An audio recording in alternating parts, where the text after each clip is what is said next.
Сколько стоит жизнь в Испании?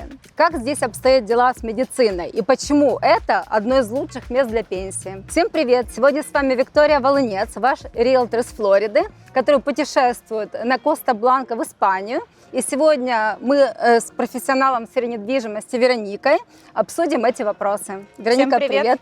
Привет! Привет, Вика, спасибо, что пригласила меня. Да, спасибо, что нашла время. Расскажи, пожалуйста, я очень часто, мне мои подписчики задают вопрос, или я вижу в группах американских, русскоязычных, постоянно идет обсуждение, куда лучше переехать на пенсию. В Америке люди очень тяжело работают, накапливают средства и потом понимают, что в таком темпе жизни сумасшедшем они больше жить не могут, и жить там пенсионерам очень дорого. Америка – это страна, где ты можешь очень много зарабатывать. Но ежемесячные расходы, например, на семью вот из 4 человек, если я беру свою семью, это 2 детей школьников и 2 взрослых человека, это вот 15 тысяч долларов в месяц, это просто оплата жилья, 2 автомобиля, какие-то детские занятия, кружки, сумасшедшая медицинская страховка, налоги на недвижимость и налоги. И, в общем-то, все. Очень много американцев думают о том, чтобы уехать на пенсию куда-то в более спокойное и дешевое относительно Америки место. И скажи, пожалуйста, как в Испании с этим обстоят дела? То есть сколько здесь стоит месяц проживания для пары, например, без детей, которые имеют свое жилье и... Просто нужны деньги на жизнь, комфортно. Ну, давай будем считать, потому что я не представитель, да, этой группы. Мы твои клиенты. Не пара, да, у меня там есть маленький ребенок, моя сестра, моя мама, нас 4, у нас немножко по-другому формируются бюджеты, у нас он получается, так, чтобы сказать, с учетом аренды около 4000 евро в месяц. Мне кажется, это так, самые базовые то, что у нас 15. Расходы, то, да. По-другому оно как-то не получается. Пока ты считаешь какой-то кредит, страховки, коммуналку, продукты, детский сад и так далее, вот примерно то и на то выходит. Если мы говорим про 2 человек, давай считать, что у нас есть. Мы будем, конечно же, платить коммуналку, если мы живем в своей недвижимости. Коммуналка, электричество в месяц будет в среднем от 80 евро до, возможно, 100-140 в высокий сезон, когда у вас прям кондиционер не выключается, да, вам нужно либо обогревать, либо охлаждать летом. Вода оплачивается раз в 3 месяца, и в среднем это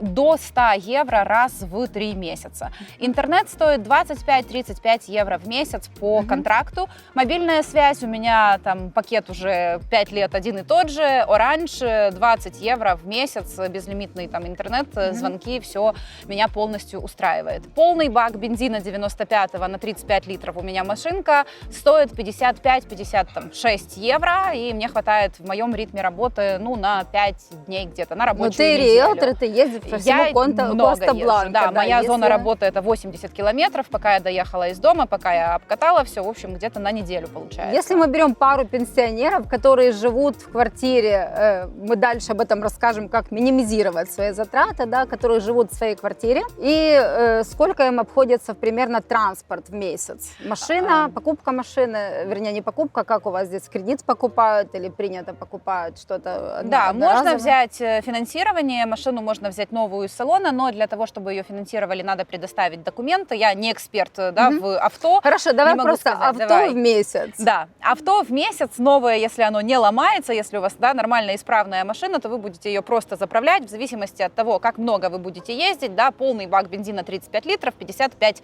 евро. Вот что нужно знать, да, дальше уже по мере ваших... То есть примерно раз, я вот заправилась в аэропорту, когда приехала, довольно-таки активно, каждый день езжу из Бенидорма в Аликанте, это 35 минут езды. Пока что у меня еще 2/3 бака заполнены. Да. Продукты. Самое интересное, продуктовая корзина и потом медицина. Продуктовая корзина тоже, конечно, в зависимости от потребностей. Кто-то будет есть рис и яйца, а кто-то хорошо, на пенсии все, кто наработался хорошо в Америке, хотят кушать хорошо. Да, если мы берем так, что мы в супермаркете берем все вкусное, свежее, испанское, морепродукты, вино обязательно, да, какую-то бутылочку к ужину, то в супермаркете, максимум максимум 120 евро, это будет вот так на Насколько? неделю. На неделю. На неделю просто с головой, с вином, с морепродуктами вообще, То есть да. 500 евро в месяц, это можно очень качественно питаться Это с рыбой, с супермаркет. мясом, с морепродуктами, с вином из супермаркета и походы в кафе. Вот мы сегодня с тобой завтракали, шикарный завтрак, стоил 14 евро, по-моему, с чаевыми.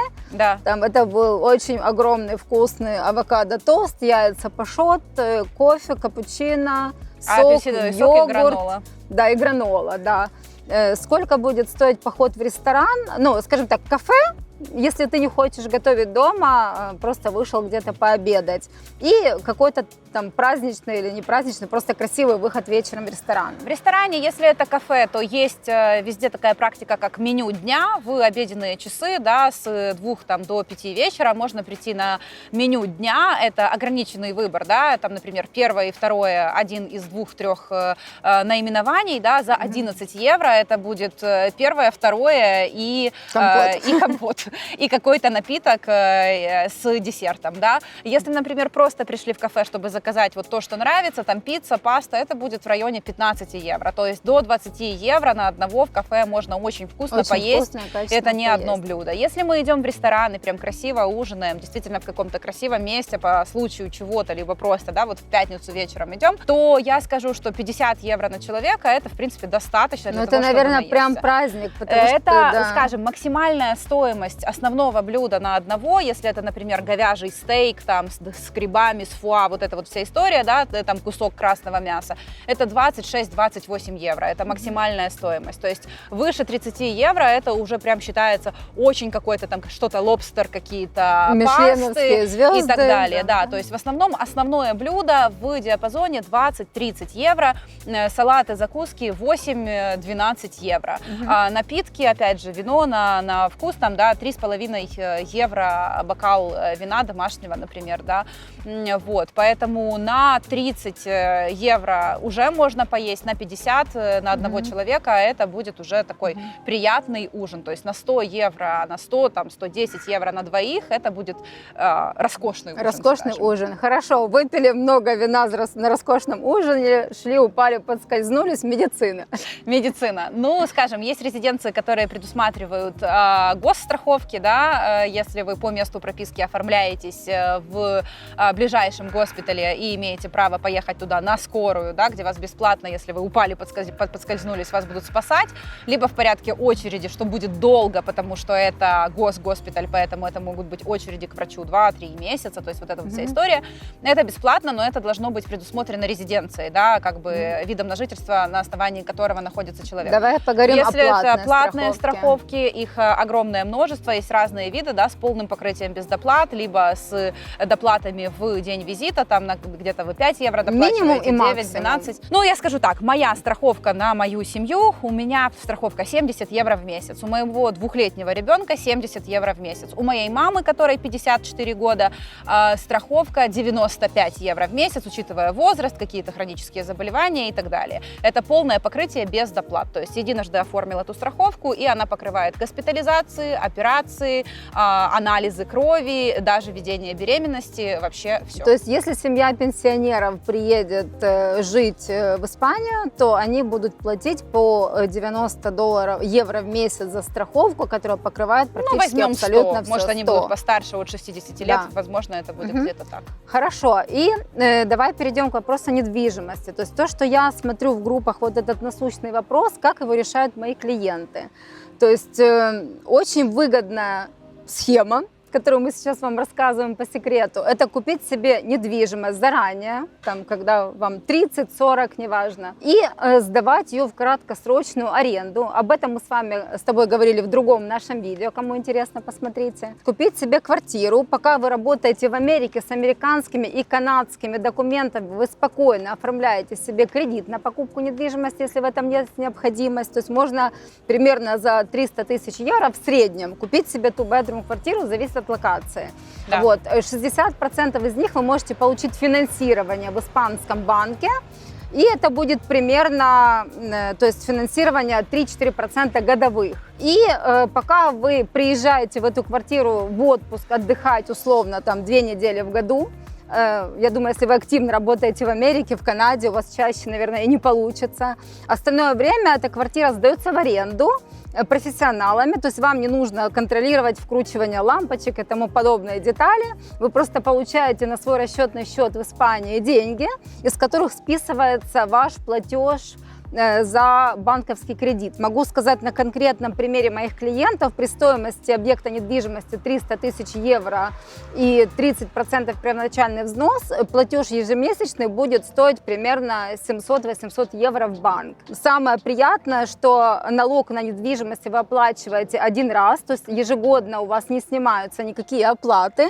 то есть вы его заплатили при покупке, и таким образом, купив квартиру заблаговременно, вы работаете в Америке или в Канаде, ваша квартира сдается в аренду, сама оплачивает кредит, и остаток денег к вам приходит на счет, вы распоряжаетесь уже как хотите, списываете амортизацию за квартиру со своих американских и канадских налогов, и после этого к вашей пенсии квартира, как правило, уже выплачена, и вы переезжаете в нее жить, то есть, по сути, у вас остаются коммунальные платежи и расходы на жизнь. Это первый вариант. Второй вариант, к которому пошли мои клиенты, купили 2 квартиры, недорогие, то есть two-bedroom, в одну из которых себе оставили для пенсии.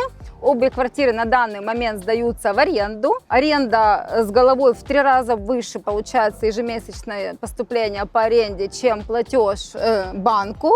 Страховка, как мы опять же говорили, то есть тут просто по сравнению с Америкой смешные деньги, то есть порядка 200 евро в год.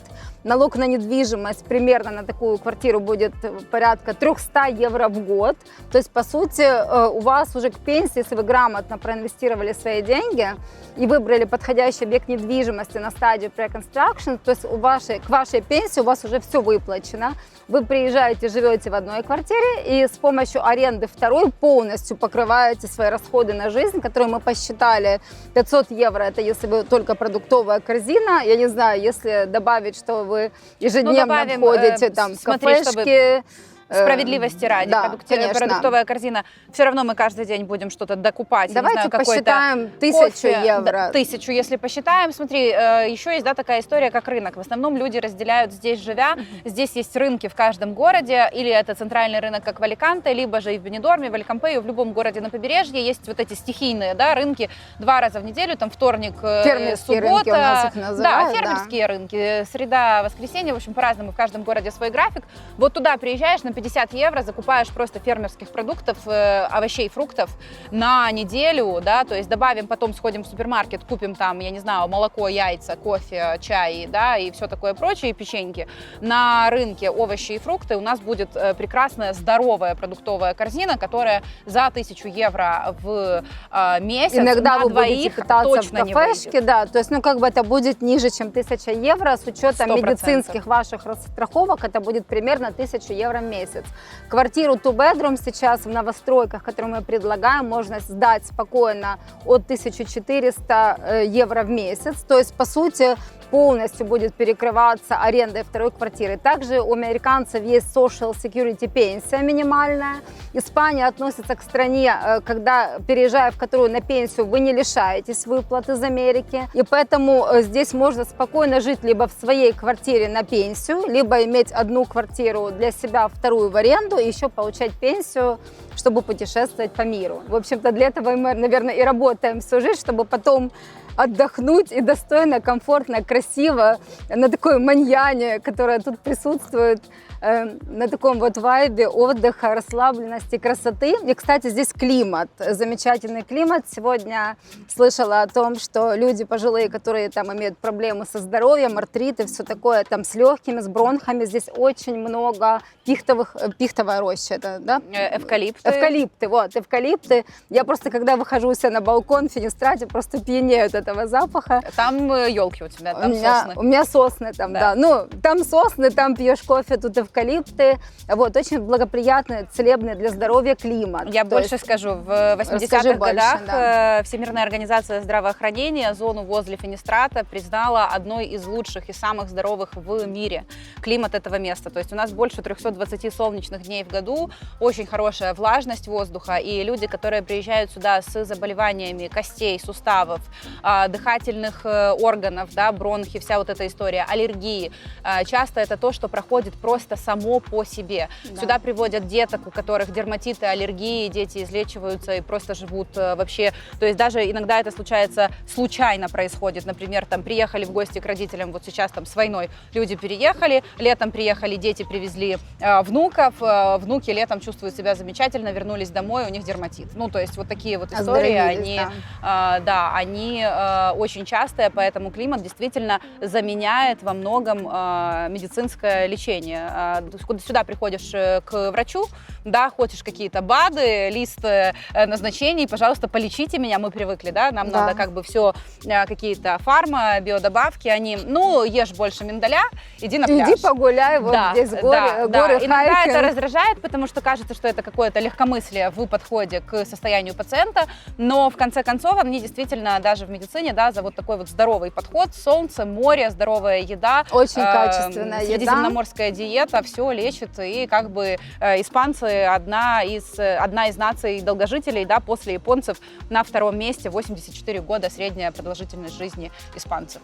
Поэтому, если вы хотите жить долго и здоровой жизнью, обращайтесь к нам. Меня зовут Виктория Волнец. Контакты, по которым вы можете связаться со мной, получить информацию о недвижимости, которая сейчас продается по самым выгодным ценам в лучших локациях, я вам предоставлю в личной консультации, или посмотрите наше видео с Вероникой о недвижимости «Что почем», и записывайтесь на консультацию. Покупку можно сделать удаленно и подобрать для вас самые лучшие варианты. Вам поможет Вика с вашей стороны, а я с Вероника этой поможет стороны. с этой стороны, потому что мы партнеры, и у нас также есть компания, которая занимается обслуживанием недвижимости. Полный комплекс услуг, начиная от риэлтора, заканчивая миграционными адвокатами, все здесь. Пожалуйста, обращайтесь. Всем хорошего дня. Приезжайте в Испанию. Мы вас ждем.